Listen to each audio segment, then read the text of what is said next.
Good evening. It's 6 o'clock, so we will open the Planning Commission meeting for February 12th. And I would ask you to join us in the Pledge of Allegiance. I pledge allegiance to the flag of the United States of America and to the republic for which it stands, one nation, under God, indivisible, with liberty and justice for all. Thank you. Our next item is approval of the agenda, and I would like to add public comment on non-agenda items that was left off of this one. Historically, it's been after the approval of the agenda, so Well, it's on, public comment is on. It could be on agenda or non-agenda items. Is item 7? Well, I looked back, and historically, we've had both. We've had public comment on non-agenda items in the beginning of the meeting. When we have a public hearing, yeah, so that people, if they want to speak about an action item, they can do it during that public hearing. Right, but if they're not here for that, then they don't have an opportunity until the end of the meeting. So, I mean, I guess it's up to the group, but I would like to see us put that back at the top of the agenda. I would support that. So after or before minutes? I think before we've done it, yeah, I think it was after approval of the agenda. It was actually like the first item, I think. Well, then I had to move the laptop. I'm sorry? I would also like to request from my fellow commissioners the potential addition of Little Pistol Farms to give a presentation for 5 minutes in regards to their farm. It would be a digital presentation of 5 minutes. Little Pistol Farms? Yeah. Mhm. The folks who had the pumpkin Oh, okay. So agritourism. Where on the agenda? I think it could go directly after public comment, the first public comment, I would imagine, okay. Okay. if the rest of the commissioners were okay with that. Yep. Okay. So do we have to have a motion to approve the agenda, Jim? Because you changed it, I would, yes. Okay. All right. Need a motion. I move that we approve the agenda as modified. I support that. Okay, we have a motion and support. All in favor, say aye. Aye. Opposed? Motion carries. So therefore, our next item would be public comment on non-agenda items.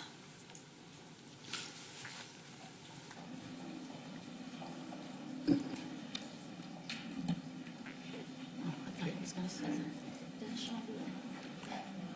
All right. I don't. Did you want to present your? Okay.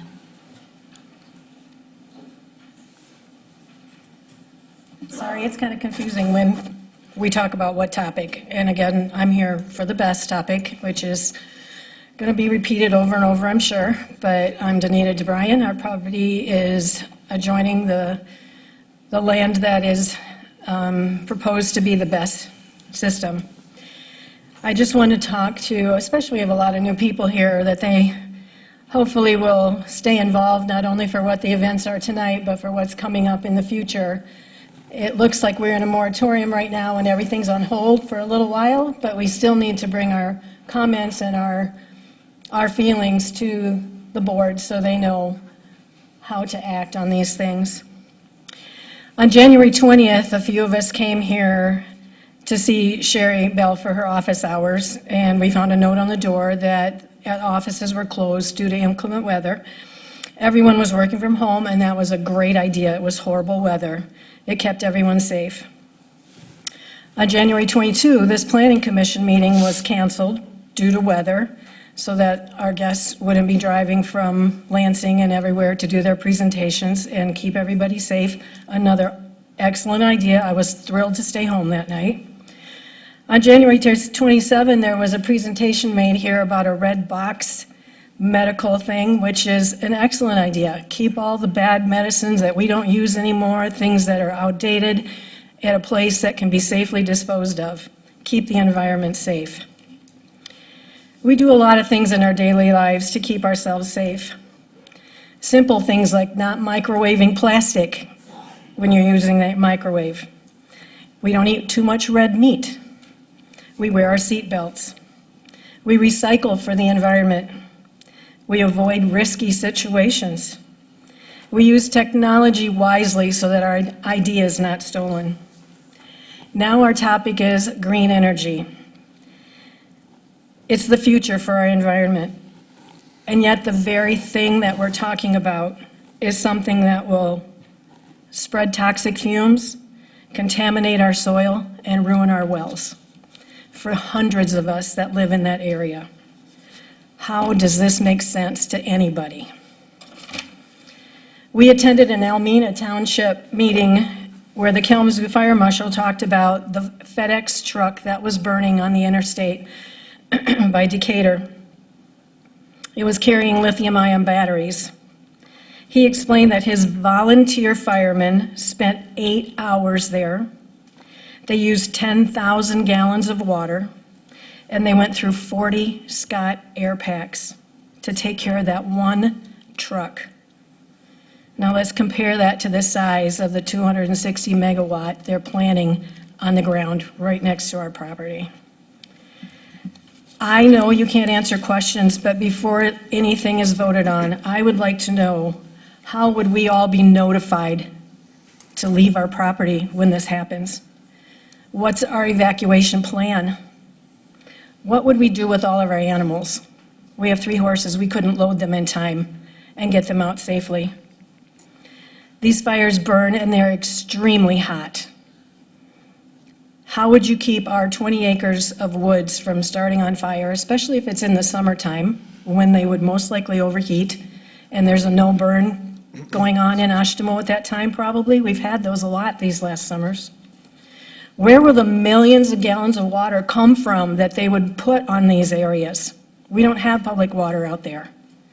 They'd have to transport it all in. And then, where would the millions of gallons of that water go? I know that answer. It goes right down into the sandy soil.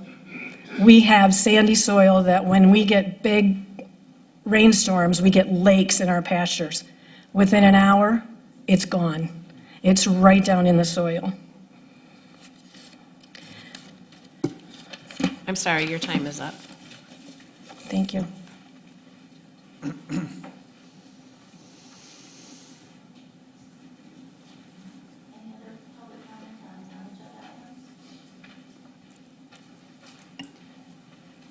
Well, I'd like to know, like, as far as, like, they're gung-ho as far as putting in these battery storage plants, but yet no one's provided anything as explaining the hazards and how bad that these things are. And the rains, they have no idea. They have no idea as far as, like, how long it stays active. Once one of these things blows up, flames and all the soot goes into the air. And I'm surprised also that they've had some of these plants that blown up twice. They got the one in Warwick, New York, that blew up, and they took and they got it back up and running again. I think it was like 2 weeks later it blew up again. Then, of course, like what the town did is that they went in and they said, all right, what happened here? We need an explanation on this, and having one blow up again so soon. And then they had to do is take and drag the EPA in it too to exploit like how dangerous this was. And doesn't the company should be supplying something as far as safety factors, or does this make them look bad where they should never even been producing them or putting them in the States? There's been like about 10 explosions, and the one in California blew up twice in 1 week. And the whole sad thing is, the first time it happened, it burned for 2 days. And then they got it going again a little over a week, and it blew up again, and it burnt for 7 days. And I think that's the one too, they had 8 firemen that got injured on that deal too. And I kind of get the feeling that they're trying to do is cover things up. If everybody knew how dangerous these things were when they were being installed or before, that they probably wouldn't even allow that to come into their state. And I don't see any benefit to something like this. You know, we've got a state right now, we've got it bad enough right now. You've got like the Kale Avenue landfill, and that's still contaminating water over there, and it's heading like to the west. People that have well water are having issues. And then also you had the one that was on Stadium Drive and 6th Street, where they had Viking and they had Midwest Aluminum. And that got so bad, they had to do is take, I think, do like a 1.5 mile radius around that. And that's why you see the big water tanks out there. But the one thing that's really bad, no one really talks about, is like when these things go up and they put all that soot in the air and the range on it, and then people start having problems breathing, they also start having stomach issues too. So what happens then to these people? Is it like a hit and run deal? Sorry, we didn't foresee that or what? And once somebody gets, infected with something like that, it's like they're probably going to be dealing with that for the rest of their life. I don't see like where our state, we should be even allowing this to even come through. Not when something's that devastating. I mean, if they got to take and do something that for additional power or something, why not put up a windmill or something, at least if one of those things go up, you get damage and stuff, but you don't get nearer, like the exposure, if it gets caught up in the air. I've heard like the one that went up in California, went out about 35-mile radius. Some lady had a farm that was 12 miles away, and she thought she was going to be exempt from it, opened her door up, and it smelled like burning metal and plastic. And so they ran out there, got all their animals in the barn, and then she seen something in the duck pond. It was like an oil floating or something, and she thought, what? She stuck her hand in there, which was a bad move. Next day when she got up, she had a rash on both hands, and then, I'm sorry, your time is up. okay, thank you.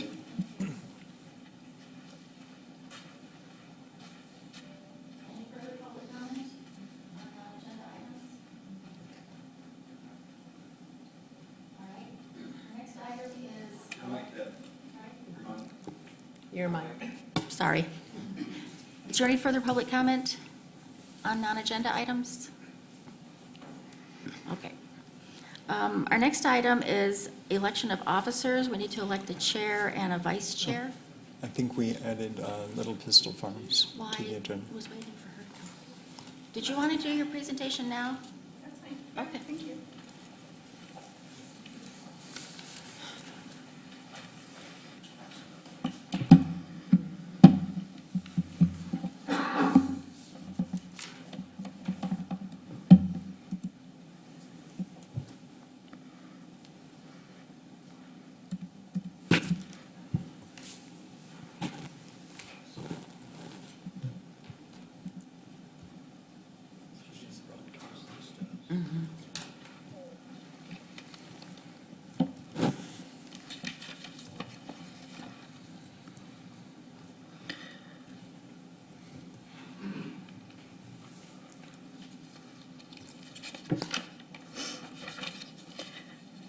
Good evening. My name is Katie Schneider, and I am one of the owners of Little Pistol Farms. We are a 29-acre organic, sorry, I did not advance here. We are a 29-acre organic produce and pumpkin farm. We are not organic certified, but we have dedicated our produce to only use organic pesticides, and we do not use herbicides at all on our farm. With much produce having 0 pesticides, all of our 24 varieties of pumpkins were non-GMO seeds. We are located at 2335 South Van Cow Street, that is in Oshtemo Township. Our farm is located in the rural residential zone. The land has been farmed for over 50 years, and we learned that in its heyday, most of South Van Cow Street was watermelon farms. And ironically, our melons did wonderful. We applied for agritourism Category 1, which is having a farm stand out in the front of your property. We did that last June. At that time, we were told we were the only ones in Oshtemo with approval. We then applied for the agritourism Category 2 permit, and that's kind of like an entertainment add-on. In our case, under the ordinance, we had entertainment including a hayride and some photo ops for families. So why am I back up here again? Part of our agritourism Category 2 agreement and approval was that we provided an annual report back to the board. In our case, it was supposed to be in November, but little did we know, people are still wanting pumpkins, and we're still clearing fields in November, so I apologize for the delay. Between that and meetings being canceled, this was the earliest I was able to request to come back, so thank you for accommodating me. I will be brief. I understand we have some others on the agenda tonight. Some highlights. Our roadside stand was extremely popular. It was not fancy, but it worked. We harvested and refilled daily. It was definitely a family affair. Both of my sons know farming inside and out, whether they like it or not. So they can tell you when something's ripe and when it's ready. Our parking worked out really well. No one parked in the ditch. That was great there. Most people who stopped at the stand had farming questions to ask us, and we were more than happy to share with them. We met a ton of our neighbors this way. We've lived in our home for almost 8 years before that. We knew one neighbor. We now know most of them within 5 to 10 miles. Residents expressed gratitude for having fresh produce that literally was just picked off the vine. We had some regulars that would meet us out there knowing about the time I got up and about the time we got the fields in, and they were there waiting, usually to get the first of the cantaloupe. For some reason, those were the thing. Once our pumpkins were ready, families thanked us for being there and having a place to spend time in nature. Many families met other families there, and it was really nice to just see people making memories together. One little boy came out of our U-pick field and asked me if we bought our pumpkins at Walmart. I knew then that we were doing this for the right reason. For me, the best part was quiet mornings, where you could actually hear the fields buzzing with bees. It was really quite the sound. And you'd have butterflies circling you, and we had hummingbirds that would come say good morning. They all loved all of the flowers out there being pollinated. Some community impact. Little Pistol Farms, we were really humbled to be asked to donate some fall displays to the Oshtemo Friends of the Park Fall event. We also helped out at some local churches and schools. One thing we weren't prepared for was that 30 to 40% of your produce will be blemished or damaged and unsellable. Our compost bin quickly became full really early on, and my family got really tired of zucchini being slipped into everything. We found that organizations in the area like Rabbit Rescue, 4-H, and even the Gun Club had a use for our scratch and dent pumpkins. And a brand new partnership that we just formed last Friday that really fits our mission is the Kalamazoo Gleaners. I met with them, and this fall we plan to work with them to donate our imperfect produce. If you haven't heard of them, this is something you should probably look up. They are a 501 in the area. They take blemished produce from the farms in the area. They prepare it, they dry it, and they send it overseas to starving countries by the shipping container full. And we're really excited to have that option this year. Now, what I'm really here for, our sales for the year. Part of agritourism was that we had to make sure that we were selling the right things out there. I believe with that, 50% of it had to come out of the fields. In our case, 86% of what we sold came out of our fields. And that was a whole mix of everything. There were quite a few of you that have, in the room that came out, and I don't know what we didn't sell out there, but we sold a lot. Our hay rides were extremely popular. Those were about 11% of our sales. And then farm-related items like straw bales and corn stalks were 2%. And as we expected, our merchandise was 1%. Overall, we grew approximately 15 tons of fresh produce and nearly 75 tons of pumpkins.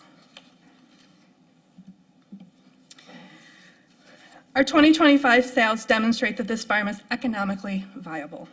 We continued farming, and last year we obtained the MAEP certification, which is a high level of farm sustainability accreditation through the state of Michigan. We felt that 2025 was a great success for a rookie year of farming, and the USDA has also confirmed that with us. We will soon be submitting an application for a short community farm event this spring with partners lined up from the Conservation District, the Kalamazoo Gleaners, the MSU Extension, and also 4-H. We've also been approached for several grant programs with a focus on farming and sustainability, organic row cropping, and community education. However, we are limited on most of that because of Oshtemo regulations and because some of these are multi-year programs. For 2026, we do continue to offer our products. But there are other changes to our plans for 2026. Our commitment to farming and stewarding God's land is not changing, but the risk to the environment created by the proposal of industrial land use next door changes things. We've decided to pause our future farm growth plans. This includes no new capital investments, infrastructure improvements, and product expansion. These are not hypothetical impacts. 12 to 18 years of construction, 18 months of construction with over 100 employees on dusty, highly erodible soil 50 feet from our fields will cause significant crop disturbance. And honestly, quality of life and agritourism will suffer as well. The presence of a large-scale energy facility adjacent to active farmland directly affects financing, insurance, soil, and water protection planning, and the long-term viability of this operation. We have spoke with many organizations, Conservation District, USDA. We understand what our future looks like. Had we known what was coming, we would have thought twice about putting our savings into buying the farm and equipment. I thank all of you for the opportunity to fulfill our obligation. Thank you.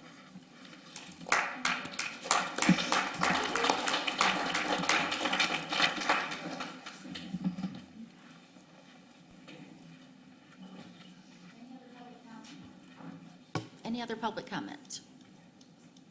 Okay, so now we move on to elections of officers. We need to elect a chair and a vice chair. I'd like to nominate Al Smith to be the chair for this coming year. I support that. All right. Do we have to do them separately, or can we do them both at the same time? You can do a slate if somebody wants to nominate a vice chair. Then we need a vice chair. Well, I'd like to nominate Deb Evans. Support. All right, any other nominations? Okay, if not, we need a motion. I move that we have Al Smith as our chair and Deb as our vice chair. Do you support that? Support. All right, we have a motion and a support. All in favor, say aye. Aye. Opposed? Motion carries. Congratulations, Mr. Chair.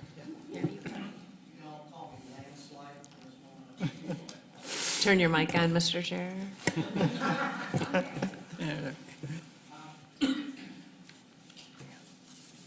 Thank you. All right, now, let's go to the approval of the January 8th minutes. Has everybody had the opportunity to read them? Okay, the correction? Yeah, the top of the heading on the first page, the date says January 9th. And it was the 8th. Certainly was. That's all I found. Any other corrections or additions that need to be made? Does somebody want to make a motion to approve the minutes then? I'll make a motion to approve the minutes as corrected. Support. All those in favor of approving the minutes as prepared for the January 8th meeting, please signify by saying aye. Aye. All opposed? All right, the ayes have it. Minutes are approved. All right, we're going to move to our public hearing concerning conceptual review on revised West Main Villages mixed-use district. Ms. DeForia?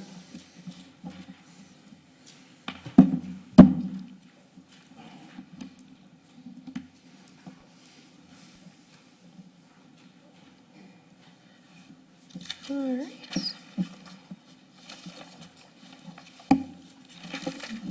I have misplaced my report. Stand by. In the shuffle. Thank you.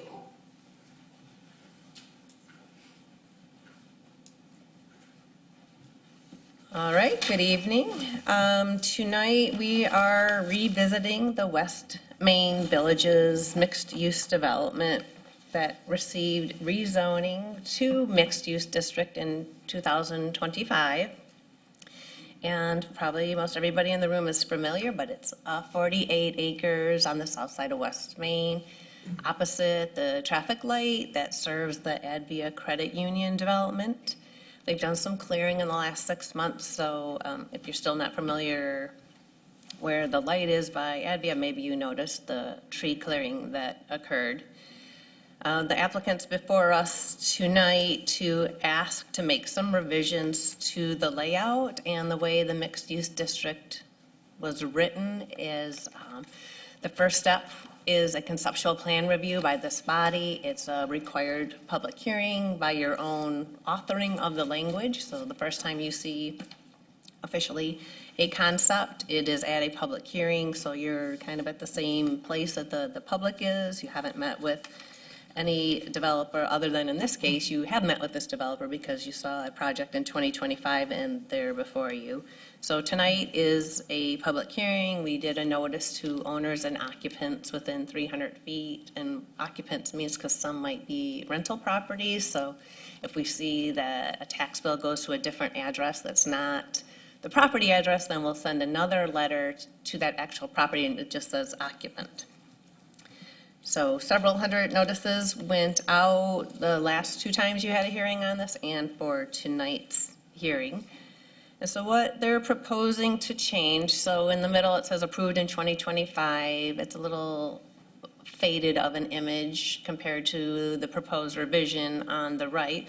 But what they're proposing, and they're here to talk about tonight, and we felt it was a big enough change to start the process over, which is why we scheduled tonight as a public hearing and made this a formal agenda item, is to place a Kroger store here in the northwest corner of the 48 acres, where before it was 3 retail buildings and the start of some of the apartment element of the project, of the mixed-use development. It'd be a Kroger store with a drive-up pharmacy. You'll see a fueling station up here in the corner. That is, that area of the site would have to be rezoned to commercial because when you wrote the mixed-use district, over 6 years, off and on you worked on it, you did not list fueling stations as a use permitted in the mixed-use district. So if this goes forward and the fueling station's really important to the developer, they'll have to slice that part out and seek rezoning to commercial where a gas station is a use allowed. With the changes, they do lose, this is a 6-suite building approximately, and then these 2 standalones go away, and then there's a new layout here for the retail, so it's about 6 suites, but you might get someone in there who wants 3 of them, which we saw at Hampton's Plaza immediately to the east with the white here. They had an occupant come in and take 3 of the suites. So it's shown as 6 suites, typical sizes of commercial suites in a strip building like that, but it might play out to be less. Some of the other changes to accommodate Kroger is you lose this curve in Seco Drive and this traffic circle so that if they build it, the semi-trucks can get in and out, so that curve was removed. That was something that we worked through at an administrative level before. I think you even saw the first concept in 2024, is that like we want the streets to be calm so they're not straightaways where speeds can get high. And it's not that people are bad drivers. I think it's just when you see a straightaway, people tend to drive a little faster. And then some of the changes regarding outdoor amenities. Before we were seeing some amenities over here with the pool and some pickleball courts and a little dog park. And some of those amenities are missing from this revision, although we still have the public park between the 2 neighborhoods, which is nice. Other changes that are occurring, there are now 8 apartment buildings you see in orange, where before there were 10 buildings, so it reduces the number of multifamily units from 336 to 252. In talking with the people in the market in the know, I'll let the applicant speak to this more, but they feel a product with single-family home sites will do better than these 54 or 52 duplex lots that were previously proposed. So going to 77 single-family home lots versus 52 duplex lots, which would have been 104 dwelling units on that southern 20 acres of the development. So overall, it's 111 less dwelling units, taking the density down to 9.6 dwelling units per acre from 11 and a half dwelling units per acre, which is the layout that was proposed last year when you approved this and the Township Board approved it. You familiar, but for the benefit of the audience, there was a housing plan completed in 2023 for the township, working with the Upjohn Institute, and they projected based on population growth and just accommodating the residents we already have. We needed about 850 new dwelling units in 8 years, so now we're about 5 years out from that. And we can tell you at a staff level, there is all of that and more either already under construction, like the neighborhood across the street here, or going through the approval process, dwelling units of all types, new memory care places up at Bronson, independent living cottages up at Bronson Place off of Croydon and Maple Hill Drive. Park Village Pines has a large apartment building and some of these independent cottages coming. 2 of our mobile home parks are planning expansions, well, one's nearly complete. Another one's forthcoming, and then we're meeting with a residential developer on 2 other large parcels next week. So I think we will be in good shape to meet that goal, even with the reduction with this project of 111 less dwelling units. What is not changing between the approved layout and what's proposed before you tonight for your consideration is we are still having the street connectivity, the outlots, the stub streets, and the temporary cul-de-sacs abutting the southern 20 acres. Those are continuing to be connected, and Seco Drive will continue to extend from where it ends behind the former Westside Medical east to this site and then through the property so that it can keep going to the east. So that remains. The buffer from these apartments right here, that's required by the mixed-use district ordinance. That buffer is still in place. The extension of public utilities to serve this development, that's not changing. I mean, the design, of course, will change a little, but that's still going to be a development served by public water and sewer. Before, they did show this potential cross-access with Maple Hill Subaru, which is they have bought and have approval to occupy the former Westside Medical. And I say Westside Medical because everybody remembers that, but it's going to be Maple Hill Subaru soon.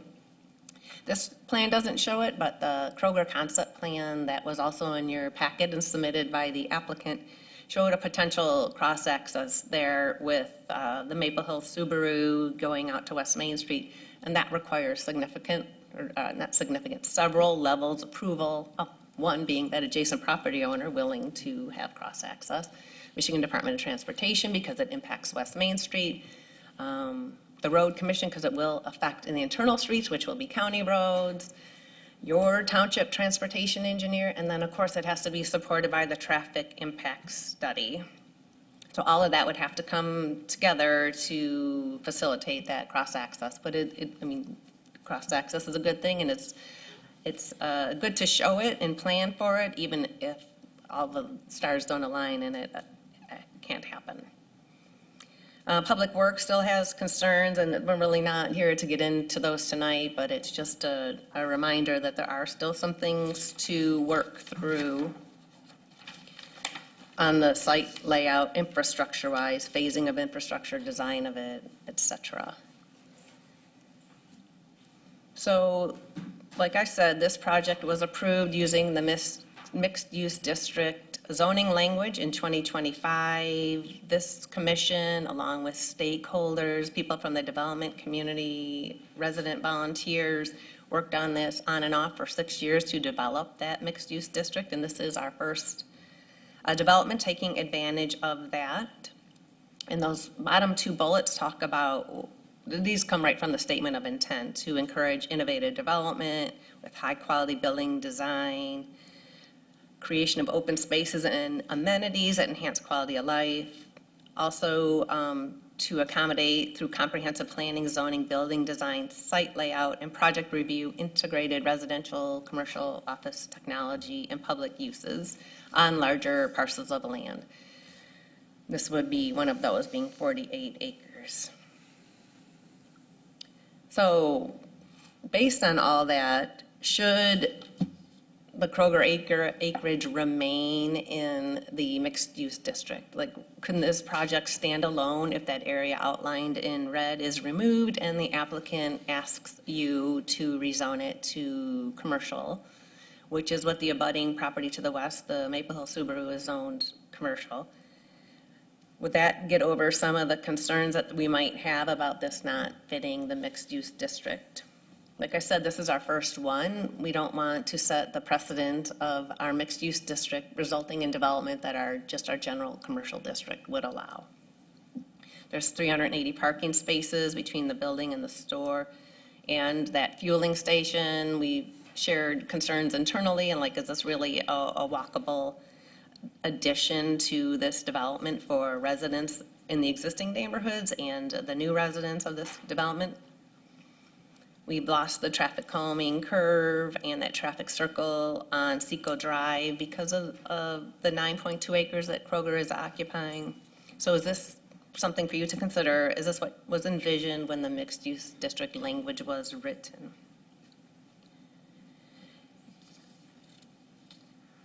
Possible removal of Kroger from the site.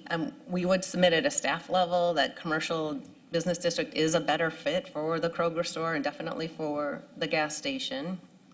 And because we know how, the developer knows how he wants to lay out this 9 acres, they could come forward. You cannot require it by Michigan Zoning Enabling Act, but they could come forward and offer to conditionally rezone the land. So if you will rezone these 9.2 acres to commercial, this is how it will build out. So there'll be no surprises that you rezone it to commercial, and then anything allowed in the commercial district would be built. They would be tied to a site plan. Now, you can't require it, again, that it's a tool available in the ordinance and Michigan law, but you can't require a developer to ask for conditional rezoning, so they could come back and just ask to rezone that to commercial. Now, on the future, the place types map, which is taking the place of the future land use map, we do envision regional corridor along, so that's in the red, the regional corridor, and right here, this is 9th Street. This is the site, like right here under the, straight south from the N. That would support rezoning to commercial because the commercial district is one of the zoning districts envisioned to implement the regional corridor, but also so is mixed use district. So this is quoting the draft comprehensive plan, through thoughtful planning, use of the mixed use district tool, and availability of existing infrastructure, these corridors are poised to evolve into well-designed, accessible, thriving centers. But they're also essential not only for providing goods and services, but also fostering connections between Oshtemo and surrounding communities. Now that sounds like some master plan language if I ever heard any. The orange to the south of the regional corridor, which goes pretty much down to KL Avenue, that's where we see how the multifamily transitioning into the single family or even the duplexes would be appropriate, where as we start implementing the master plan and we see areas designated for neighborhood residential, the first thing we're going to do is like, well, what does it abut? Because neighborhood residential abutting countryside residential, we're going to want much lower densities. But neighborhood residential abutting regional corridor or neighborhood mixed use, we might say, like, in this area, a little bit higher densities, maybe townhomes or apartment buildings are appropriate. And there is language to that effect in the draft master plan about how we will implement neighborhood residential. So we find that of course, apartments and the one family, or if it stays two family on the southern 20 acres, would be in keeping with the master plan, comprehensive plan. Make sure I don't miss anything I wanted to point out. So when the comprehensive plan is adopted later this year, it will take the place of the 2017 master plan that we're operating under here for a few more months. So like I said at the beginning, these changes to the project are significant enough that we felt it warranted going through the mixed-use district rezoning process again. And the first formal step is to look at a draft development schematic plan, which I'll bring back up, but what is that plan that I've had on the screen? That's where we are tonight.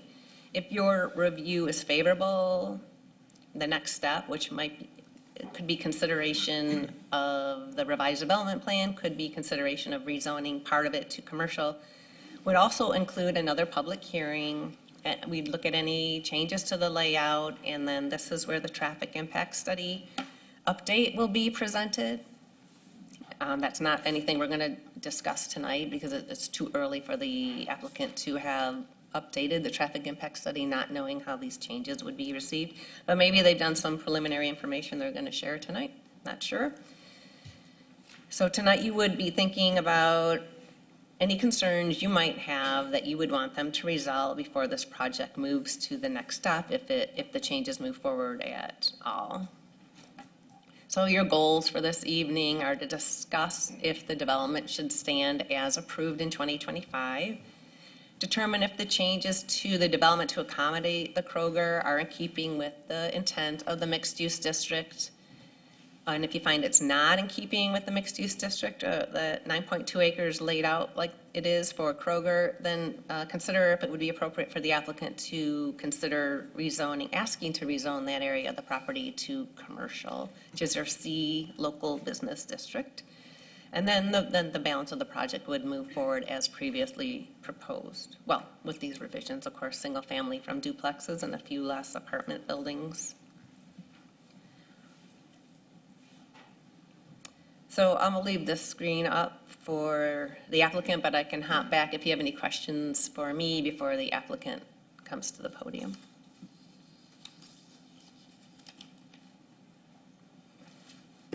Thank you. At this time, does the applicant have any information they want to bring in front? Yes, please.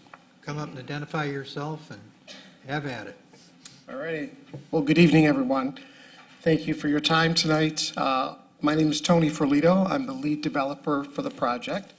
I have been before this board before, and I respectfully, I'm coming back to make two revisions. Obviously, the ones that Jody described, the Kroger store, which we truly believe fits within the MU zoning. This is a smaller footprint, fresh market grocery store, food store. We have a lot of connectability, which my architect is going to talk a little bit about to add some color to some of how this site would flow internally. So that was the one change. The second change is we did a lot of market studies, and we believe, especially because we're abutted by single family, I'm talking about the back 20 acres now, and why we want to go from duplex to single family homes. We're abutting 3 single-family subdivisions, and we think it would be, less impact on them, a little higher quality product, 77 units instead of 108. Jody mentioned 104. But we just think, the lower the density there, and it's a better product. Single-family is, we think, would be well-received. So those are really the two changes, but all the connectivity, the sidewalks, the walkability is still maintained, and we believe that Kroger would be a phenomenal community partner with Oshtemo. And I'm going to let them talk about that in a few minutes. But the only other thing I want to add is we had a town hall meeting on January 29th. We invited 265 residents by mail. And unfortunately for us, the weather was really not it wasn't a good day for weather, let's put it that way. It was a lot of snow coming in, and the roads were very, very scary, so we understand why a lot of people didn't show up. But the 10 folks that did come out, that live in the community, we were able to present the project, the reason why we think Kroger would be a great fit. And we had a nice discussion. We spent a couple hours together, and we answered a lot of questions. So I'm here to answer questions tonight. We have our whole team here, our engineers, architects, 2 folks from Kroger's that flew over to talk about their footprint, which is really important. I want you to hear what they have to say. But I think we'll start off with our architect, Daryl, and he can introduce himself and just add some color to what we've done and why we think this still fits the MU zoning. Thank you. Thanks, Tony. My name's Daryl DeHaan with Integrated Architecture in Grand Rapids. I recognize many faces. I was here about a year ago through 2 Planning Commission hearings and the township hearing. And I want to thank Jody for just her availability to our team as we've worked through what is, a change for sure. We recognize that. Jody put together a nice summary as expected.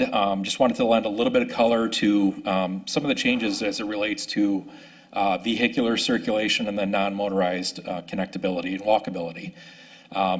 It is Tony's desire and his team's desire that this is a community, and this is something that he's shown, I think, in a lot of his other development projects, that that's a top priority. So it was kind of a non-negotiable that the walkability of this community remain as it kind of pushed and pulled and responded to Kroger and the multifamily area that did get a little bit more dense. We know we went down in units. We just had to lose some buildings to make room for the Kroger.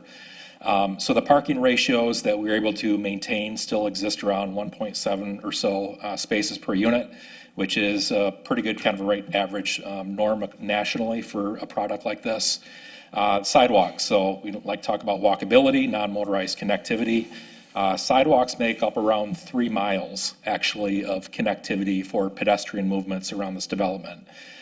So at any point, someone from an apartment, from a single-family home, could find a sidewalk and safely walk or ride or walk their pets to a Kroger or the strip retail just to the east of the Kroger. Talked a little bit about traffic calming. Yes, we did lose some of the roundabout components, which are more active calming measures on SECO, which was that east-west connector. And that was primarily for the turning movements and the large shipping trucks that are obviously a necessity for an organization like Kroger, even at a smaller scale, 99,000 square foot footprint. What we were able to do, and something that was a little bit of a result of the push of everything south because of the Kroger, but we feel was a nice gain, is that the bend in Provincial Drive, the main north-south connector, became a little tighter. That angle became more obtuse. It was a little flatter, if you can remember the previous image. So we actually pushed that a little bit tighter as a bit of a traffic calming device in itself. So obviously a bend in a road is going to cause people to slow down. Also to note, in that area is the largest density of call it community space in the development. So we have a park over in the single family zone of the development, but still exists as a clubhouse. It's going to be for the multifamily part of the development. A pool is part of that clubhouse, and across the street, kind of along that bend, are 2 small kind of parklet spaces. So inadvertently, there were a couple of pickleball courts shown previously. Those were removed. They still fit very well in that area. I believe there were 2 pickleball courts. I tested them this morning. They still fit. We talked about things like dog parks and other amenities like that. That's still in the narrative. That's still the plan. This is a concept right now. We're going to be obviously back to you folks, hopefully, if things all go well, for a couple other times. And then this will go through site plan approvals for the various components of the project. So other things to note for pedestrian movement, we're really working hard with the township and the road commission to employ strategies that are traffic calming at crosswalks. That can be done with a change in pavement, with pavers, with markings, with flashing pedestrian signs. There's a whole host of strategies that we have at our disposal, and we're working in concert with the township and the commission to make sure that, since it is a public road, that we're doing things within those standards. So I have Tim Stewart here with me to speak a little bit more to the civil infrastructure and the public works component part of the project. I'm happy to answer any questions related to the planning, the architecture, and then, as Tony mentioned, Kroger is going to wrap it up with a little bit of an overview of their product. Thank you.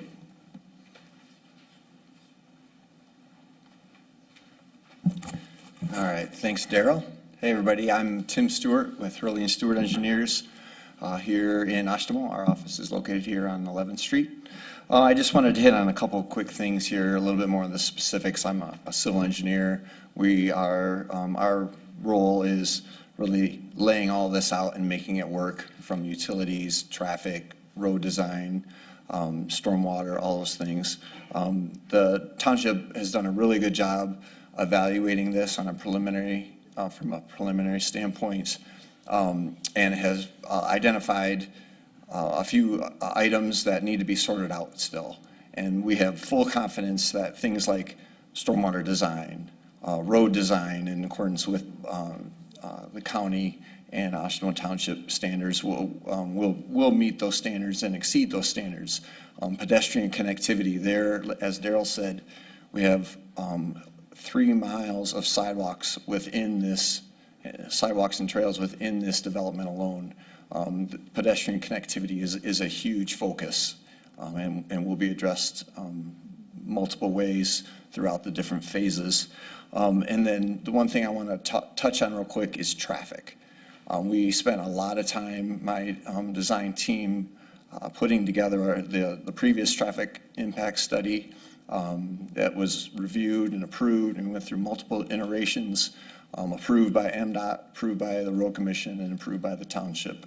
There will be a slight change in traffic. We've already started looking at that. There's actually a reduction in the AM peak traffic rates. There is a bit of an increase in the PM, but we've gone over that with our traffic engineer already, just in a preliminary fashion, and she's very confident that with the very well thought out and multifaceted connection points we have throughout the community, with the connection to the north, the connection to Seco, and then we have 3 or 4 different connections to the subdivisions on all different sides, that the network is very well suited or positioned to accommodate any traffic modifications. But like Jody said, we're going to be looking at that. We'll be revisiting the entire traffic impact study and then supplying that to the township. So, thank you very much.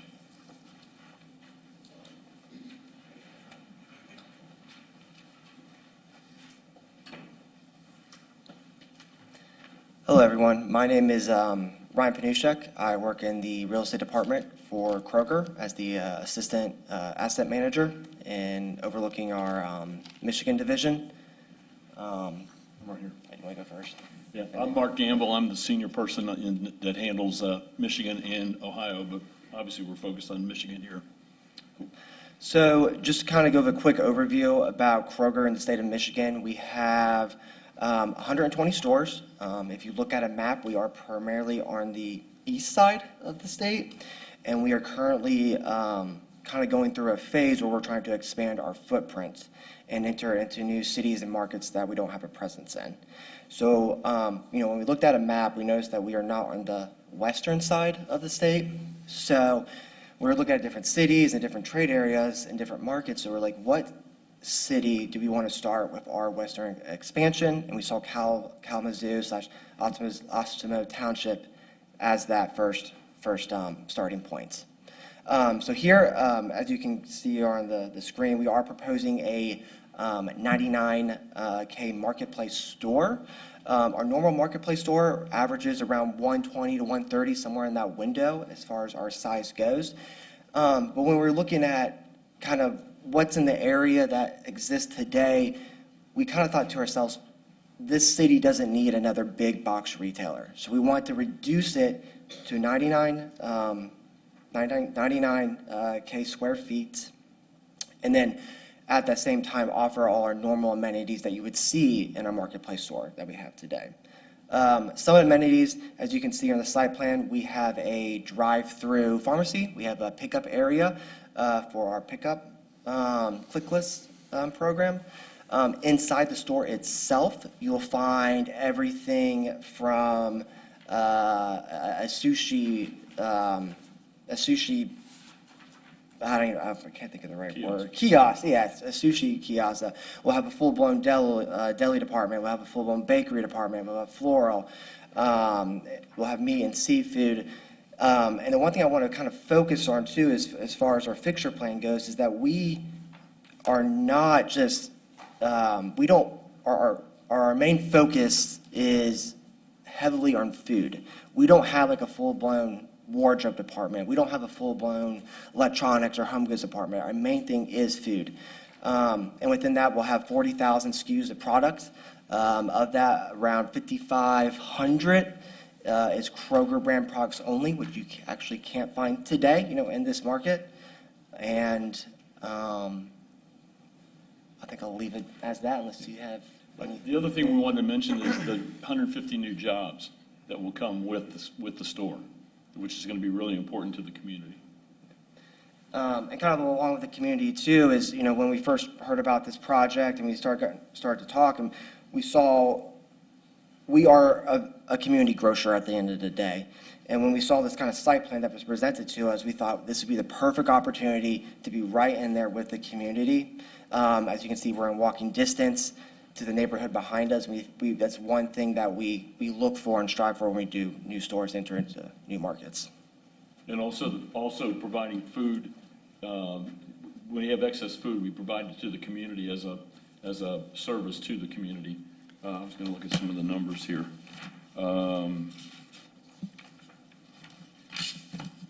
We currently partner with 6 Feeding America food banks across Michigan, and as Ryan said, we're expanding into Western Michigan. We're going to make a 7th partner, calling it the West Michigan Food Bank. In 2024, we call it rescued. We rescued over 5 million pounds of surplus food, which we provided to the community. So that would be a great amenity as well.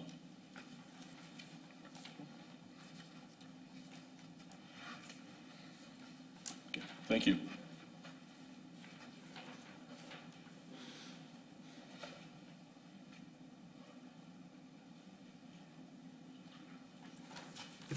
All right, at this time, we're going to go to public comment before the board sits down and deliberates about it. On your public comment, please remember, you're entitled to 4 minutes. You will be timed, and there's a lot of people here tonight, so I'm going to really insist that we stick to that. Also, please remember, we're all trying to do the best job we can for the community, so let's not get mad at one another. When you come up and make your comments, please keep it on a professional basis, and we will present that same courtesy to you. Okay. Al, for clarity, or Chair, for clarity, is this public comment time specifically for the public hearing, or is it open to general comments?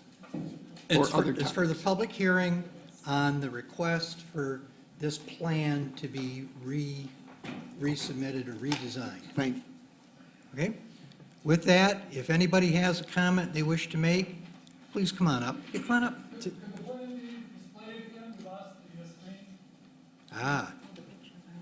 Jody, can we get that up there?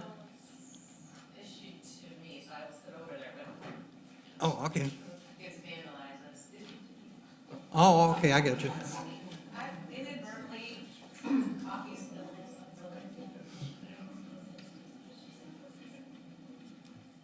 It's a public servant protecting your tax dollars.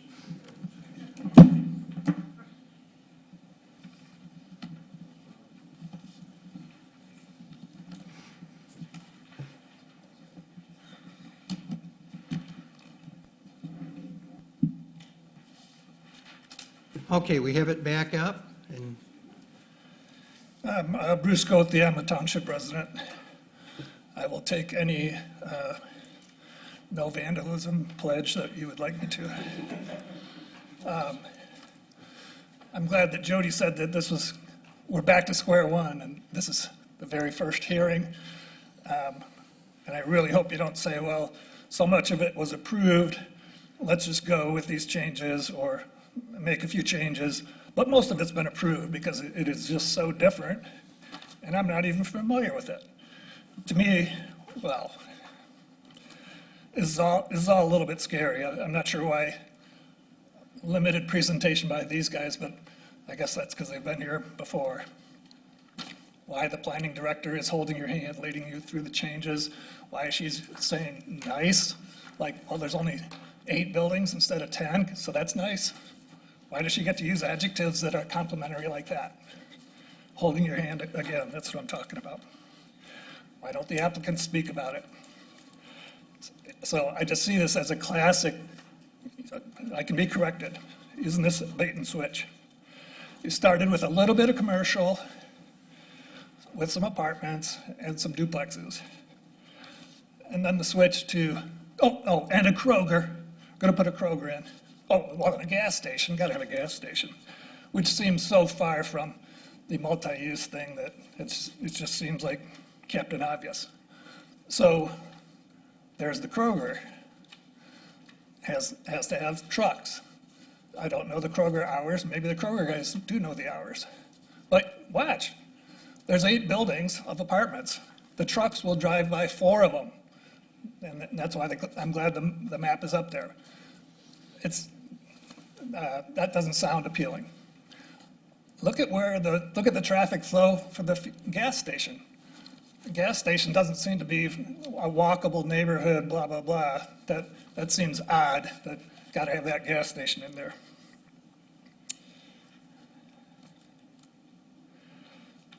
Kroger hours, I asked about truck operation hours. When are they gonna resupply? What are there restrictions on that in any of the plan? So I'm done. As foreshadowing, I'm a couple months from being 39 years as a physician. So very soon I will start to say, in my nearly 40 years of experience, and I'll leave that for different future meetings. Thank you.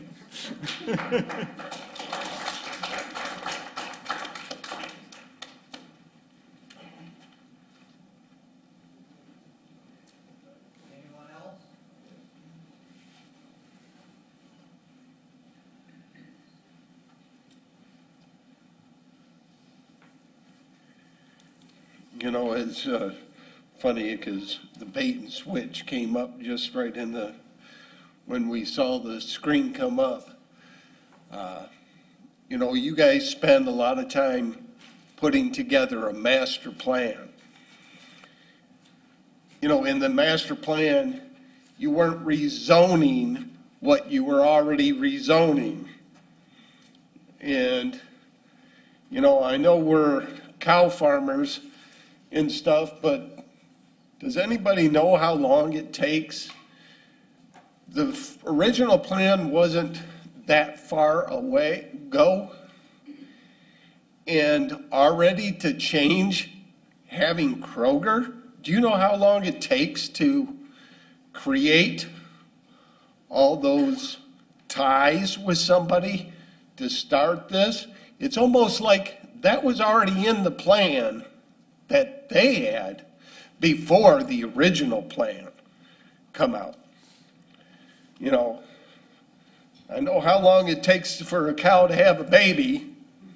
I know how long it takes to negotiate something like this.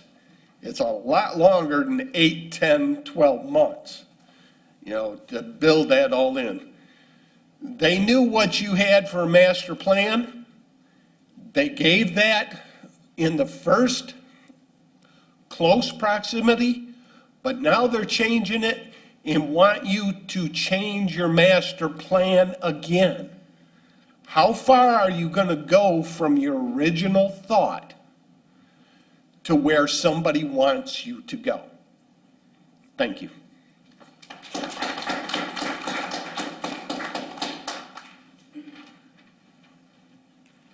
Hello, my name is Jackson West. I do not believe we need another grocery store. We already have 2 grocery stores within 1 mile. An additional grocery store that butts up the back of my neighborhood will increase traffic, making it less safe for me and my friends to play in the neighborhood.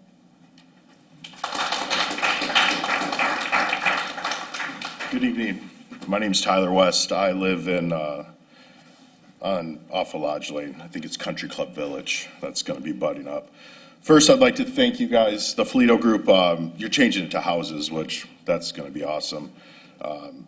One, I still don't want it through a street to my neighborhood.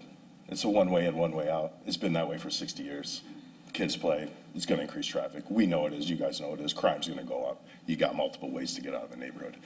The second is we have Meijer across the street. We have Walmart. We have Harding's. We have Aldi's. We have Harding's on 9th and Stadium. We have Costco. How many grocery stores do we need? I mean, I know Kroger guys, I know it's about the money. Let's all be honest. We're all adults here. We don't need any more grocery stores. You got one, I mean, we're staring at them right across the street. I just ask you guys to kind of take that into consideration. I understand the mixed-use district. I understand needing more housing. Everyone needs a place to live. Everyone needs a reasonable, affordable place to live. The biggest problem we're having now is, like the gentleman said at first, it kind of feels like the old bait and switch. You know, we're here, we're going to do this, we're going to do this. Well, now we're going to do this. Money start chirping. All I can hear is money chirping at my ears. And that's kind of what I'm going back to is we don't need another grocery store. Kroger, you're welcome in West Michigan. I hope you guys are able to do something here. It's just we're going to kill Meijer that's across the street. I mean, they've been around. That Meijer's been around since I was 12 years old. Then we got the Walmart. Okay, so now you got two battling. Then we got the Harding's. Like the jobs, I understand it will create more jobs. Are they going to be high-paying jobs that can afford these apartments and are these houses? I don't know. I don't work at a grocery store, but I'm willing to bet that they're not going to be. Once again, I'm just kind of getting uneasy here. It just seems like the bait and switch. So I hope you guys take that in consideration and just think about like what's going on. Like I said from the beginning, I do appreciate you guys changing it to residential family units. That'll increase the value for everyone. I just think the grocery store kind of just rubs me the wrong way. Thank you for your time.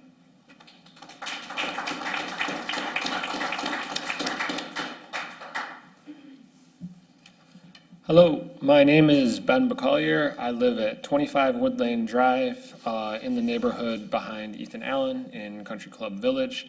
I'm also here on behalf of the Johnson family, the Sharon Milcanel family, the Webb family, and the, there's one other one, but there's another family.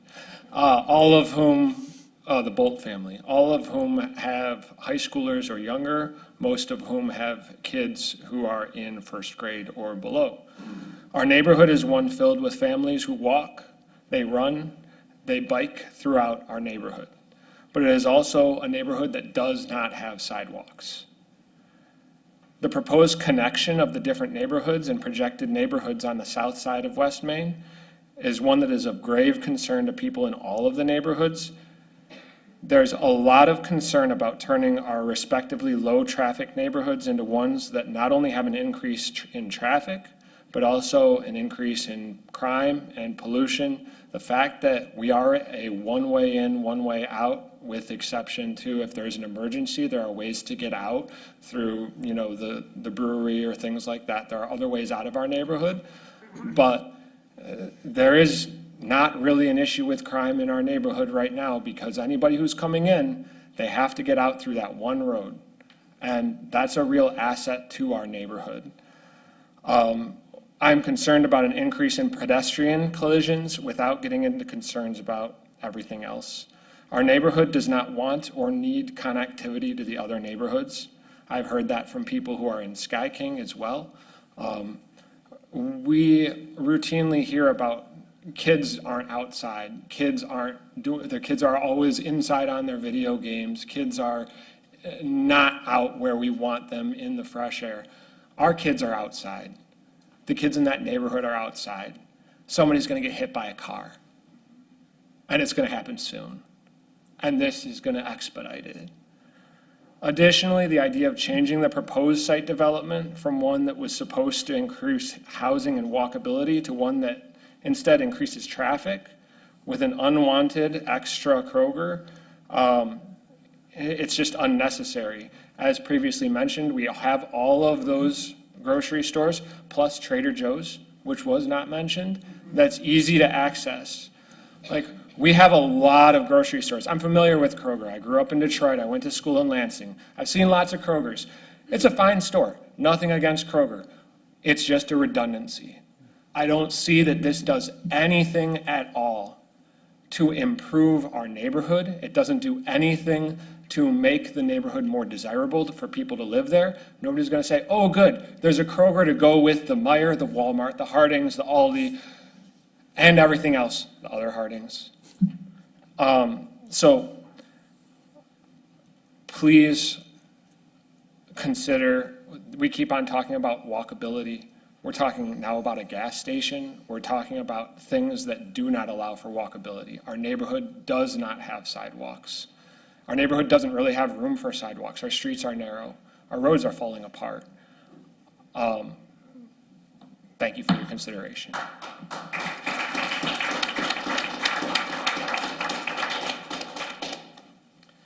Good evening. My name is Rob Morrison. I am an Oshtemo resident, and I oppose this new revised plan. I don't believe that it meets the multi-use design process at all.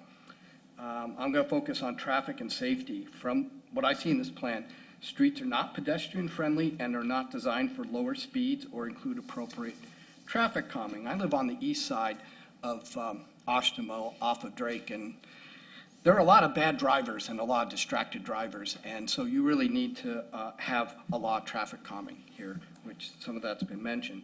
Also, large parking lots are not pedestrian-friendly and will encourage neighbors to drive rather than walk, adding not only to pollution but also to heat. Parking lots get very hot, so unless you're going to put solar panels all over it, which would be an improvement, that's going to be a problem. Also, when I looked at the multi-use development in language, it had innovative development listed in there.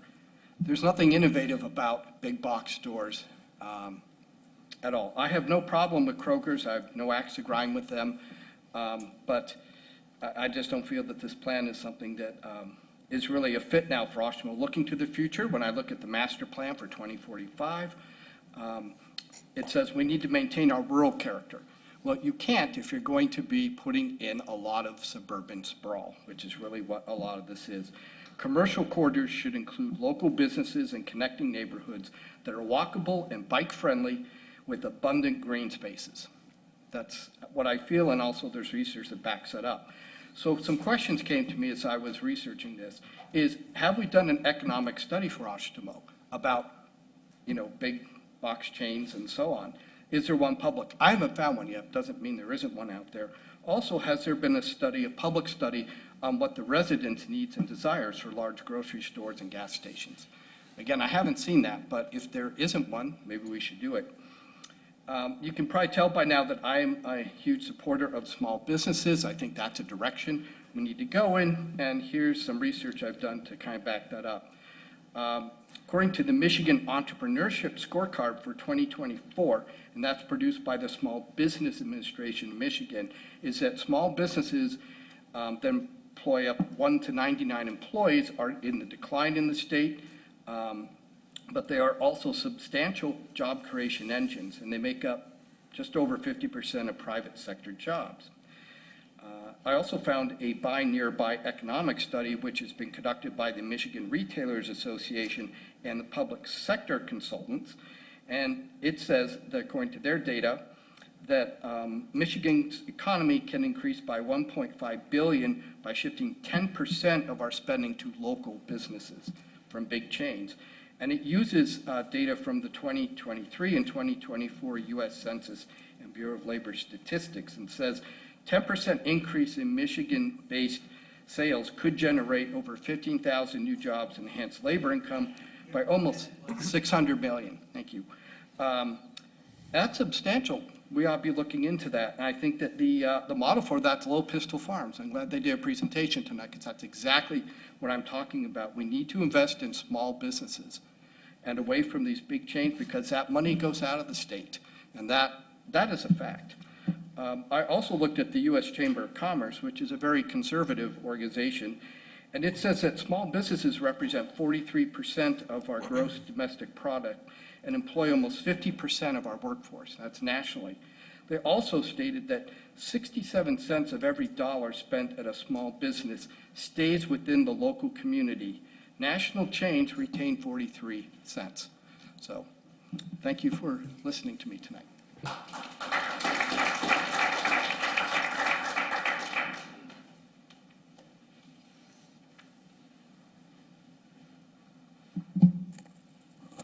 My name is Chris Lawson. I live at 2397 Cross Country Drive, basically across the street at the end of 7th. Longtime Oshtemo resident myself. And I rise in opposition of this change in plans as well. The original plan was for 444 units with some small commercial businesses, kind of a downtown Main Street feel, relatively lots of green space. Now we're down to 329 units in a county with a years-long housing crunch. The Kroger would be the 6th grocery store and at least the 10th, my eyes call it a big box store, within a 2-mile stretch of West Main. There's a giant hardscape parking lot planned out front now with its associated increased stormwater runoff.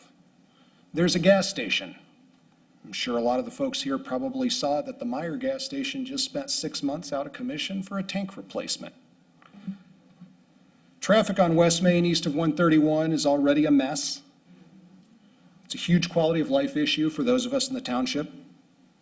Why are we trying to replicate Southwestage west of 131? This does not fit within the concept of a mixed-use development. Nothing about a big box store and giant parking lot is innovative, and that's a direct quote from the language. It's what we've been doing in suburban settings for the last 75 years, and we don't need more of it. All due respect to Kroger, you are not a community grocer. You are the biggest grocery store in the country. Thank you.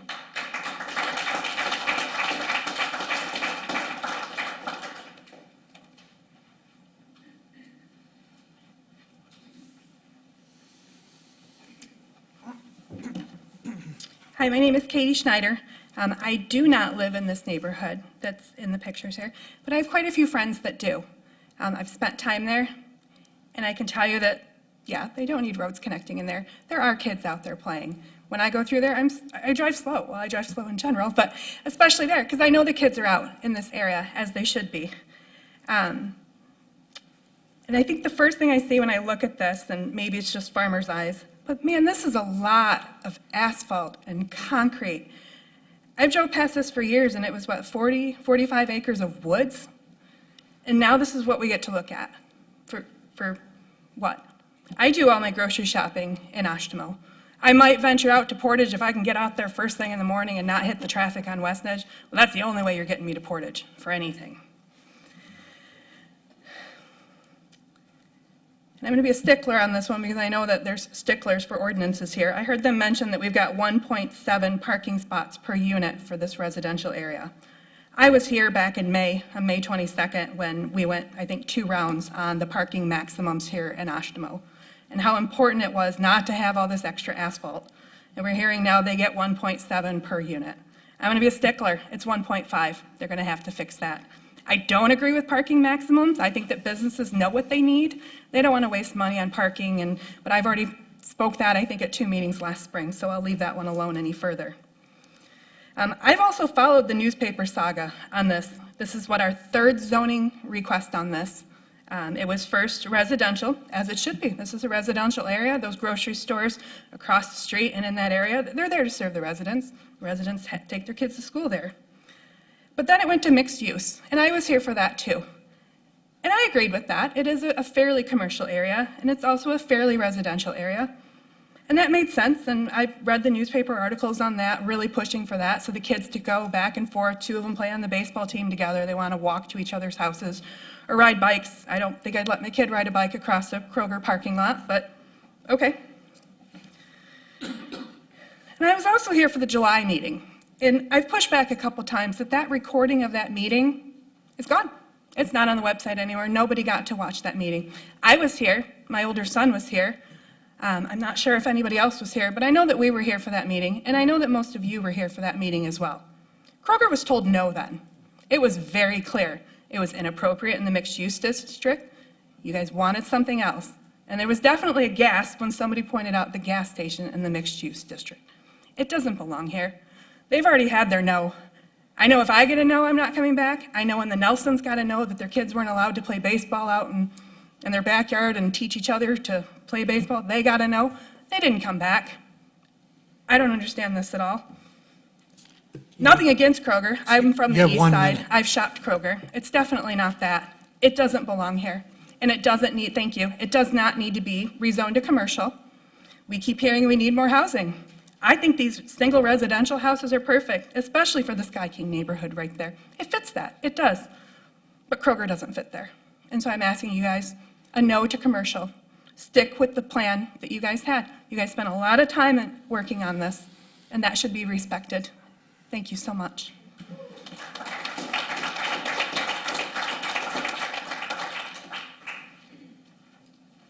Hi, I'm Katie Meyer-Tepper, Sky King 2, Bonnie Castle Lake. Here again.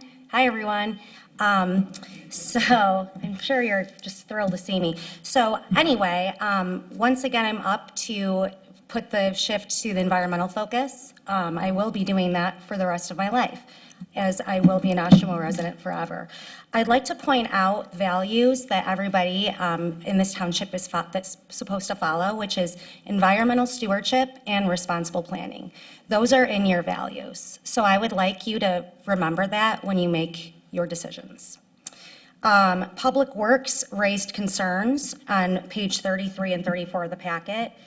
I didn't have time to print it out. My son was a handful today and a half, so I won't be able to make comment on that. So the Ferlito Group was wonderful, thank you. They had an open dialogue meeting, and I was there. The weather was terrible. There were maybe 10 people there. But I did raise a lot of questions at that time, and I am very happy with the single-use homes. I'm not happy that that forest is being ruined, but I'm happy for the single-use homes. I agree with that. I don't agree with Kroger. I'm sorry, guys. I just don't. I love Kroger for Michigan State time, but we don't need it. We have Meijer, Walmart, Target, Aldi, Harding's 1 and Harding's 2, Costco and Trader Joe's, all within a 2 to 3 mile radius. It's not needed. We don't need another big box grocery store. What I would agree with is, how about you abandon this whole thing and make all of this more residential? We need homes. We need people to have single-family homes. We're not Detroit. We're Oshtemo. Okay, furthermore, I'm going to go back to what I spoke with last April, with which I went against the mixed use then, traffic study. The traffic study already pushed 9th Street to near capacity. I don't remember the numbers verbatim, but in my head, it was around 13-something thousand a day, pushing it with this community up to almost 19, almost 20,000 a day. That's capacity. That is without the Kroger, without the gas station. So I obviously think that a new traffic study is required and mandatory. I believe that the traffic study, the new one coming, will show that a Kroger is not allowed because it will push 9th Street to capacity. And also, furthermore, when I went to this meeting, I couldn't turn left out of my neighborhood. For so long, I was able to finish my makeup. I put it in park, but I finished my entire face of makeup because I couldn't turn left. 9th Street can't handle this. Also, the traffic study did not include the 39 homes near the hockey services. So guys, why are we trying to portage Oshtemo? Like my friend Tyler said, stop trying to portage my Oshtemo. I'm sure. I'm going to keep going. Kalamazoo Kitty, still vacant. 9th Street Pizza Place closed. I loved Katerina's. They closed. There was a nutritional store there before. They couldn't keep up. We don't need more strip malls. We don't need another grocery store. We need homes. We need places that are safe for kids to grow up in. My house, right here. I don't want my son growing up there. But good thing I inherited the 50 acres on Bonnie Castle Lake, because that's where I'm going to be moving. But I love my neighbors. Hey, neighbors, I love them. And that's why I'm going to continue to fight for my neighborhood. And I'm going to continue to being up here for the rest of my life. Thank you.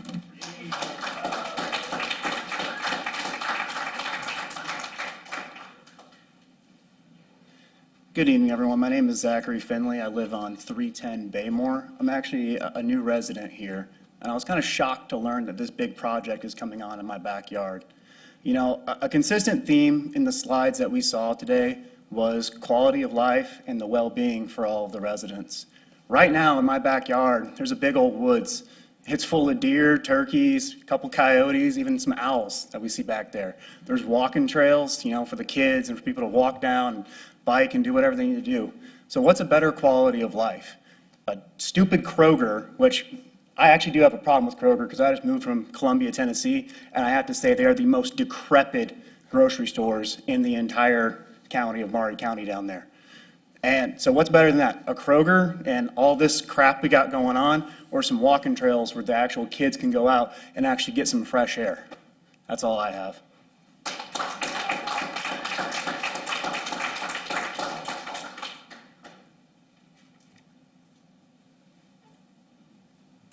Seeing nothing further from the audience, going to turn to our commissioners. Are there any points that anyone wants to discuss or wants some clarification? I have several. And I'm going to direct this initially to you, Mr. Ferlito. You came before us. You asked about this project, and there was a resounding, we're not interested. And it's back here with us again. I'm not very happy with that. Because, you asked us, and we told you at that time, all of us up here, that we did not support this. And it's back. And now it's back with additional changes. So I have another question. Let's say I wanted to purchase a single-family house or wanted to purchase a condo duplex. What's the price difference? Is it true that a condo or a duplex typically has a lower entry point than a single-family house? Yes. So we have not just a housing crisis in our community, we have an affordability crisis in our community. And one of the things that I've tried to do with every housing development is try to increase affordability. We have low-income houses, we have expensive houses. We do not have enough for the people in the middle. And by cutting out duplexes, we're bringing up the cost of housing in our community. So I'm not happy with that. I'm very much not happy with it. And then the development, Kroger, at least according to Consumers Report, is one of the more expensive grocery chains. More expensive than Meijer, more expensive than Walmart. And so I can't help but to think that many of these decisions are purely financial. I don't think that our input is going very far. So I'm quite concerned about the direction of this. I echo the citizens' concerns. I'll add some more. The noise, the particulates from the diesel trucks coming and going. I'm not in support of this as it is right now. The traffic calming that we put in, we have a neighborhood right down the road, Sky Ridge. We just had to retrofit because people were driving through it, going too fast, causing harm and threatening our seniors who lived in that area. And to see now those gone, it's frustrating. It's frustrating. This is our first mixed-use development, and it had and still could have the potential to be a role model, and it's going in the exact opposite direction. The other part, if you read our report that was generated, that we built our future plans on, we're capped out of big box retail. We're capped out. We're just capped out. We need small retail spaces, and now I know from our plans, they're not likely to be mom and pop shops, which I would prefer, but we need those smaller stores here. When you first came, you probably remember me from having an argument over the drive-thrus, because the drive-thrus were a significant contributor, would increase traffic exponentially more than other things. And I said I didn't support that. And now we have a Kroger. Our streets can't handle That's all I have, but I have a lot of concerns about this project. Okay. I agree with everything that Mike just said. And one of the biggest things that bothers me was the fact that the second time this came in front of us, the Kroger and the gas station was presented, and we had a lengthy discussion on that. And I was dead set against it, and I'm still dead set against it. And to have you come back so quickly, the ink wasn't even dry on the minutes of that meeting, and you're back asking for the exact same thing again. I don't get that. That was excuse me, that was an informal request. It was not a formal request. There was no public hearing. It was put in the agenda just as a question of something to pursue. And I believe when we left that meeting that there was an opportunity, but do it right. In other words, put the plan together. So we spent the last several months doing just that. So the last time I was here, whether it was July or whatever it was very informal. I think Jody would probably agree. We were put in the agenda just to have a discussion. No vote. We weren't asking for any vote. We just wanted to have a discussion. So I just want to. You certainly knew from the discussion, there were very serious questions that the Planning Commission had concerning what you were asking about. And there's the fact of the traffic on 9th Street, which I know I was screaming about, was almost maxed out. And now we're going to put a Kroger in with all of these cars? I'm against this project. Okay.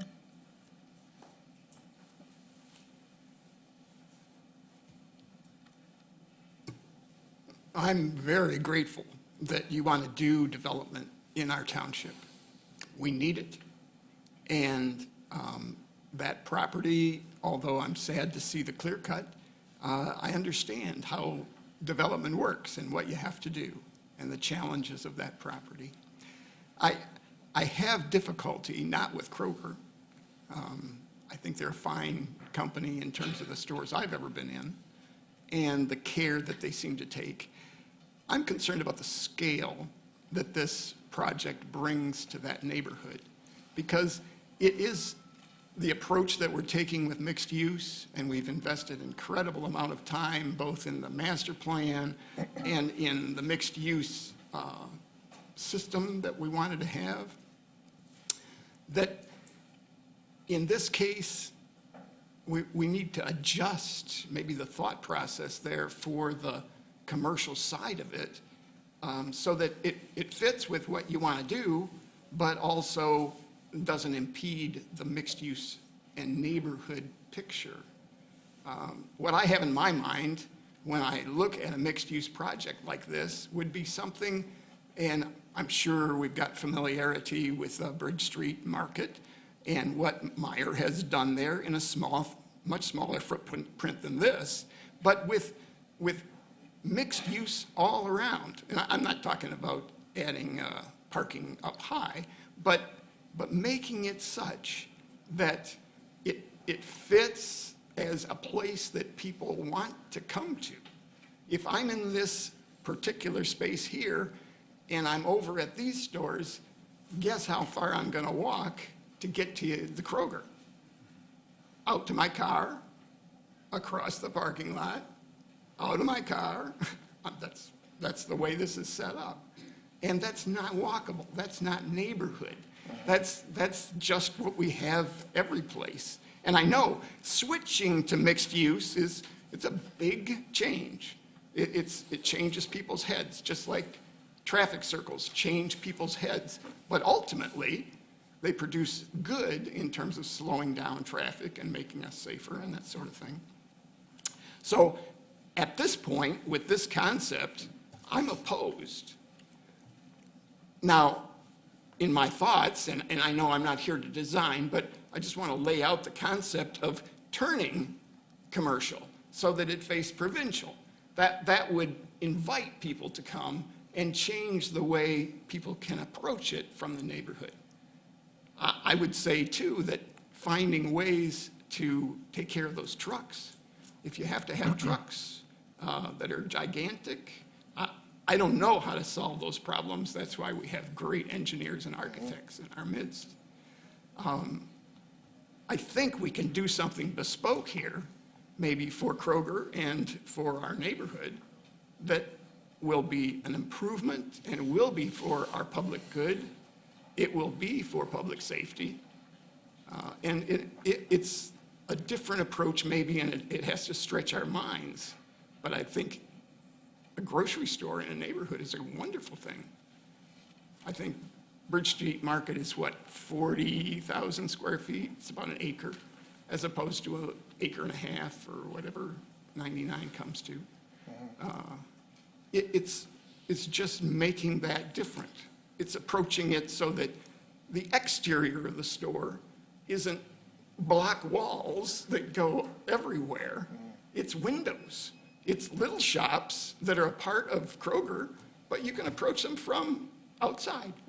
You go to the florist, you go to the butcher. You can do it from inside, you can do it from outside. There's lots of creative ways that I think we could approach this to accomplish what everybody wants. It's just we have to find ways to do that that are outside the box. Appreciate your comments. I agree that to me, it does not fit the intent of our mixed use plan.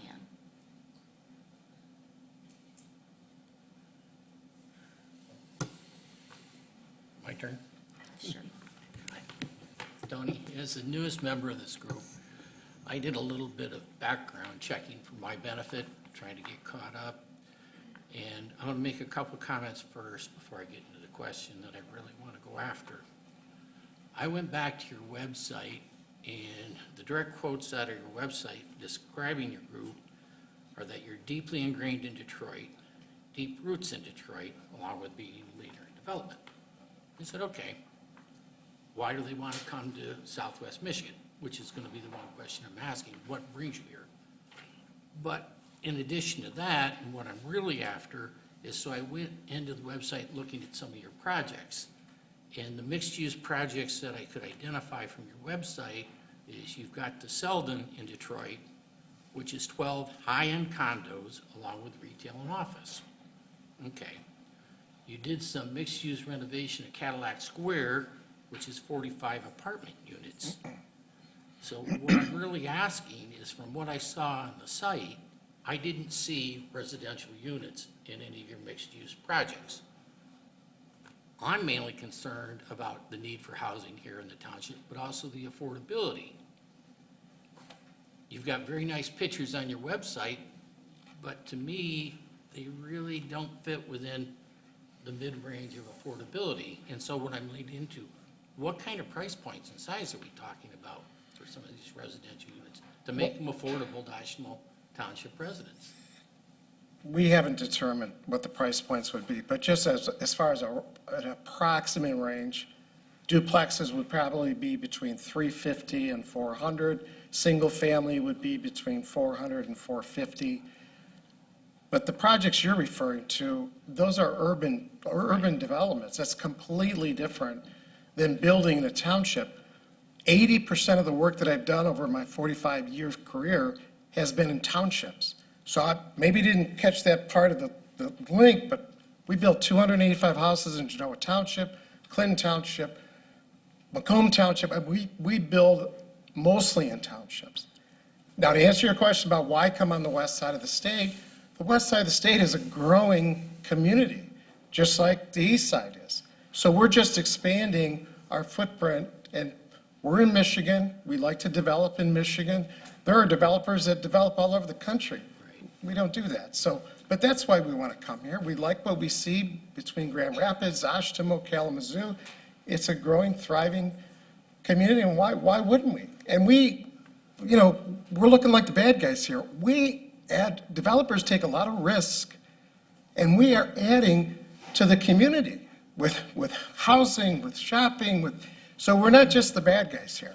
We're trying to improve the community by building something like this. And that's That's just what we do. Now, if the community doesn't accept it, or they don't want a particular part of it, that's fine.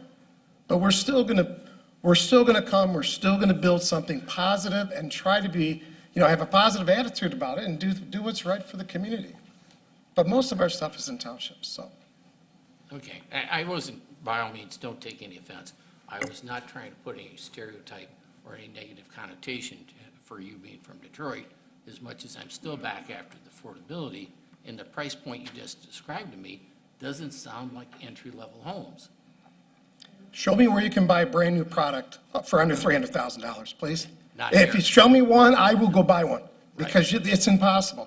Construction costs have gone up 50% cost since 2019. 50%, just think about that for a minute. So when I'm projecting 320 to 400 or 350 to 450, take a look around at a new product, and I'd be surprised if you see something lower. And if you do, let me know. What I was just trying to get back to, though, is that you're trying to create something that, in your mind, will fit in to the area, to the growth of this area. Okay? I'm still back to the notion with a need for housing. I don't disagree at all from personal experience. I know how much housing costs. I know how much housing costs here, even in our township. However, I'm still looking at how can we blend in to the residential mix of what you've got. If I look at your neighbors to the east and I look at your neighbors to the west of this proposed development, these are more established. They've been here a long time. Now, granted, their property values have probably gone up significantly in this current market. I'm just trying to get a better feeling for how this fits in to the mix of the area, the residential in that area. My other question, though, that I really wanted to come back to was back to the gentleman from Kroger. Their handout materials emphasized a couple of things. Higher-end specialty grocer, additional services and facilities. If they could elaborate, what do you mean by that? Because everybody, well, I shouldn't say that. We've had numerous comments about we've got several, I shouldn't say, let's not be several. We've got at least 5 grocery stores here in the neighborhood. Are you trying to indicate, and how would you indicate that Kroger makes a difference from what we already have? How do you improve the quality of the offerings if we've already got a number of them to begin with? And specifically, what do you mean by higher-end specialty grocer? And then what are the additional services and facilities? Well, sir, I think you would need to go to one of our new Kroger stores to understand what we're going to bring to the community. Yeah, the thing that I keyed on was this bait and switch thing that everybody keeps talking about. Let me give you a little history, if you don't mind. I came to Kroger from Albertsons, and if you know Chicagoland, Albertsons owned Jewel, Safeway, a bunch of brands, and Kroger and Albertsons tried to merge. And when they didn't merge, the FTC and the federal judiciary said no, and so we decided, okay, the companies aren't going to merge. Well, Kroger immediately started an expansion program, and as Ryan and I talked about, expanding into Western Michigan is one of the areas where we saw a lot of potential. Kalamazoo, as a market, we think is a 3-store market, and I know some of you all are aware that we're already investing in Portage. We think that Oshtemo Township is definitely a place that we need to be, and then there's one other place that I can't get into because of strategic concerns. But in terms of the grocery offerings that we offer, we have Murray Brothers, we have the sushi that Ryan talked about, we have the upper end deli, the stuff you're not going to be able to get at a Walmart or at a Meijer. We're going to have higher end offerings, reasonably priced, but different than they're going to offer. Kroger's a cut above those 2 grocery stores. One gentleman mentioned, the largest grocery chain. We're actually not. We're actually second to, guess what? Walmart, right? in terms of that. One other thing I wanted to mention too is, in all due respect to everybody who lives here, if I lived here and I lived in that neighborhood behind, I would not be crossing West Main Street to go to my, walkability-wise, I would not be crossing Main Street to go to Meijer or Walmart. But if I lived in that neighborhood and on the new houses that Ferlito's going to build and the new apartments, certainly the Kroger would be definitely walkable. I live in a place where I can walk to my grocery. It's about a third of a mile, but I can walk there, and I have my little cart, and I can get stuff. The same is going to be true here. But what I would encourage you to do, if you're concerned about what we're going to offer, is to go to one of our grocery stores and see how different it is from your average Meijer, your average Walmart.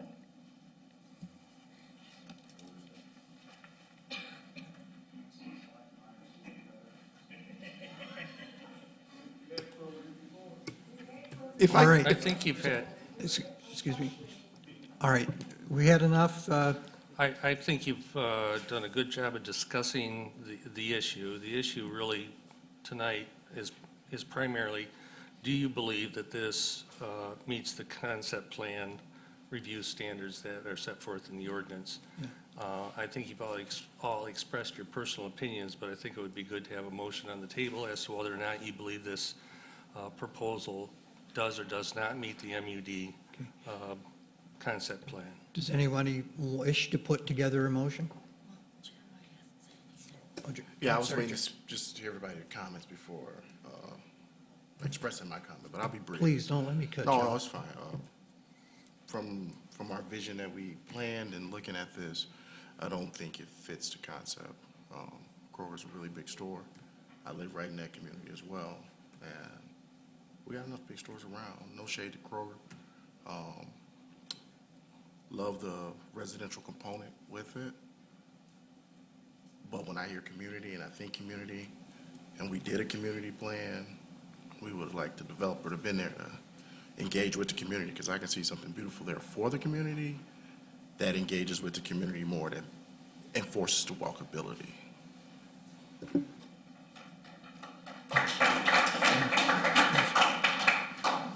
Okay, I'm going to attempt this. I think the issue in front of us is, does this amended plan fit within the concept of the multi-use district that we had discussed and implemented? And Mike has just turned on his microphone, so. No. And so we're either going to vote in the affirmative on that or nay. And is that all we need, Jim? We're not authorizing any future course, are we? We're just giving an advisory opinion? No, you're giving an opinion on the concept plan, and basically, the way the ordinance reads, you're supposed to review it and determine whether or not you believe it should be approved as submitted as part of a MUD development. I will try to make a motion. I move that we deny the request for this to fit a MUD, mixed-use development. Jim, will that be sufficient? That it doesn't meet the concept plan review. Does not meet the concept plan review. Thank you. I'll second that. We have a motion and a second. All of those in favor of Mr. Chapman's motion, please signify by saying aye. Aye. All opposed? The ayes have it. This plan does not conform with the mixed-use concept that we have previously approved.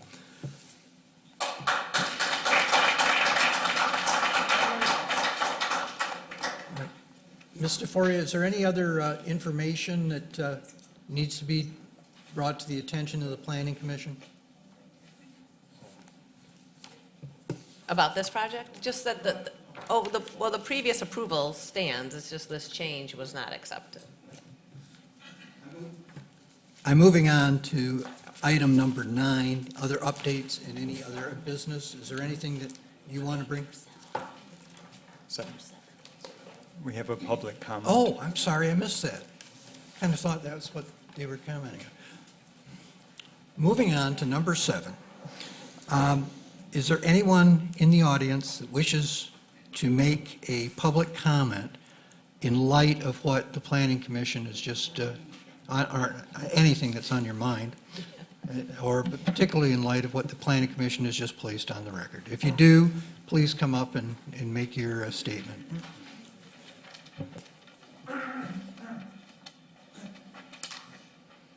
Thank you guys for listening to the community and just taking that into some consideration. I know you guys ultimately make the decisions. I'm just glad that you guys are listening to public comment. We're all just coming to try to let you kind of know what we want, and I know that's your job, is to kind of facilitate that. Once again, nothing against Kroger, but as Katie said, I said it in the last meeting I was here, don't portage our Oshtemo. I'm not paying $450 to live next to a grocery store. I mean, my little house only worth about $370, but I wouldn't pay $450 to live next to a grocery store. If you make 1,600 square foot, maybe even 2,000 square foot homes, those are probably gonna be a little bit more affordable. I don't see it $450 to $500 mark, but I don't, I'm just a dumb insurance guy, so I don't know too much about that stuff, but that's just some advice for you guys. You guys might want to take that.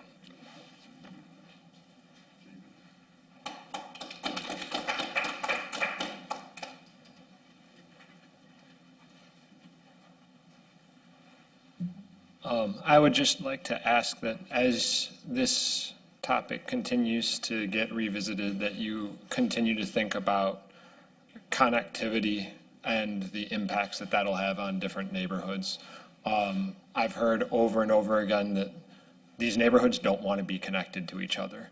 We don't want roads connecting. All of those paths that are going through, we don't want them. There was an informal meeting during the summer that I think you came to, that we talked about, an emergency gate that could only be opened for a fire department truck or something like that, or a police truck that was otherwise blocked off. That would be something to consider. But in terms of actual traffic flow, there's no reason for it. And I haven't heard anybody, maybe they're out there, but I haven't heard anybody saying, oh yeah, we want that.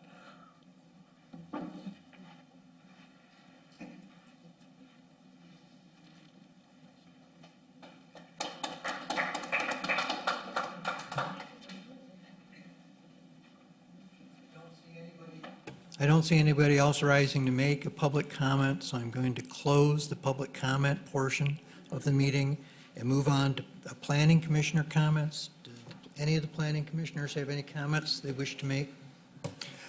Yes, so I wanted to make one comment that as we are in our period of moratorium for the battery electric storage system, I want to make sure that we include our community as best we can, and to develop a way for us to form either a public forum or a hearing versus a committee, whatever structure it may take.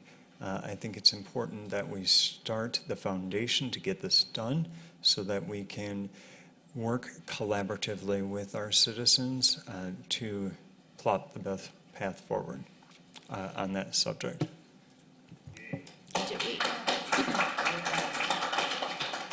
And Jody, has the presentation that we didn't have because of the weather, have those been rescheduled? Yes, April 9th. I just wanted to get out of winter entirely. Well, fingers crossed.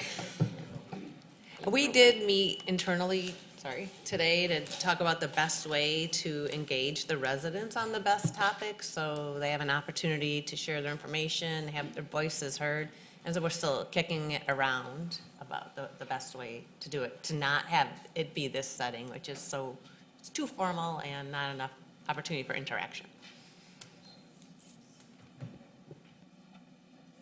I want to thank the developer and Kroger as well, because I understand the development in today's economic climate is extremely difficult.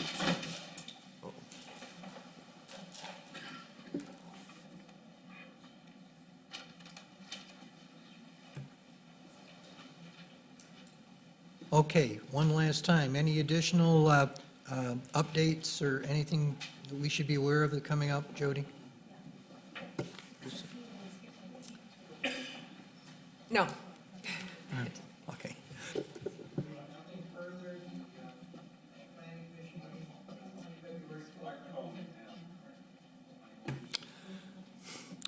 Microphone. The Planning Commission meeting of February 12th, 2026 is adjourned. It looks like it is 7:55 PM. Thank you. Thanks.